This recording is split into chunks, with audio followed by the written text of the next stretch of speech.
La douche froide, Guy Carlier. Guy, ce matin, vous êtes arrivé à Europe 1 de très mauvaise humeur. Fallait que vous passiez vos nerfs sur quelqu'un. Bon, ça tombe sur Zidane aujourd'hui. Oui, c'est tombé sur Zidane, mais ça aurait pu être n'importe qui. Car même si la règle première d'un chroniqueur est d'éviter les interférences entre sa vie privée et son papier, j'ai passé hier une journée si terrible, une journée d'enterrement où l'on mettait sous terre un oiseau tombé du nid, qu'il m'est impossible, physiquement impossible, de faire comme si cette journée n'avait pas existé et de faire ce matin une chronique radieuse et pleine d'allégresse, car lorsqu'on vit des journées comme celle d'hier, la comédie humaine devient insupportable. Ça aurait pu tomber sur Ramayad, dont Michel Grossior va vous raconter tout à l'heure, qu'elle a fait croire dans une chronique du Monde qu'elle fut une résistante au ministère des Affaires étrangères. Ramayad, elle est un peu comme ses collabos qui, à la Libération, s'inventaient des faits d'armes dans la résistance. Elle nous fait croire qu'elle recevait en cachette des dissidents par des portes dérobées, alors qu'elle accueillait Kadhafi sur un tapis rouge. Si c'est pas de la comédie humaine, ça aurait pu tomber sur Mam, bien sûr, mais on en est à un tel point d'exaspération que juste d'entendre prononcer son nom devient insupportable. Hier soir, elle a provoqué un incident au Sénat en évoquant Florence Cassez, ce qui provoqua le départ de l'ambassadeur mexicain en France.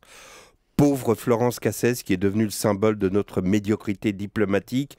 Le gouvernement pensait faire plier le Mexique et améliorer notre image à bon compte en faisant libérer Florence, car le Quai d'Orsay prenait probablement le Mexique pour une république bananière qui s'allongerait devant notre puissance, vu que dans notre esprit, les Mexicains ressemblaient à la chanson de Marcel Amont, des types passant leur temps à dormir allongés sur le sol, le sombrero sur le nez, en guise de parasol. Et là, nous voilà non seulement humiliés par le Mexique, mais Florence Cassez restera pour probablement assez longtemps en prison, si c'est pas la comédie humaine. Donc finalement, c'est tombé sur Zidane, parce qu'hier, en allumant ma télévision, et que je l'ai vu sur Canal, qui le paye une fortune, présenter la soirée de Champions League, pour énoncer des banalités de sa voix douce et timide qui ne sert qu'à cacher une inculture totale et une intelligence moyenne, Zidane, j'ai pensé qu'il réclamait 75 000 euros, je ne sais pas si vous avez entendu ça, à un humoriste qui a déclaré qu'il était comme une... Oui, d'accord, c'est vulgaire, mais Christophe Alévèque a des circonstances atténuantes, vu que l'expression qu'on utilise normalement pour stigmatiser la connerie humaine est « il est bête comme ses pieds ». Mais s'il y a quelqu'un à qui cette expression ne peut pas s'appliquer, c'est bien Zidane, dont les pieds constituent la seule source d'intelligence. On peut même dire que les pieds de Zidane s'approchent même du génie. En fait, Zidane, c'était un Schopenhauer podologique.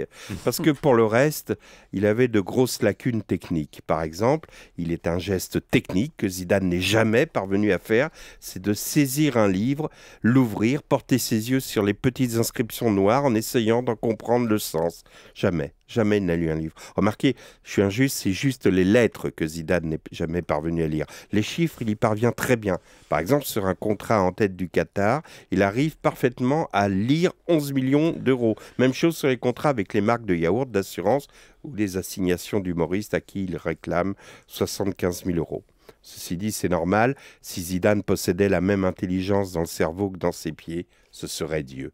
Et depuis hier, je ne suis pas sûr que Dieu existe. Merci beaucoup, Guy Carlier. La douche froide, tous les matins sur Europe 1.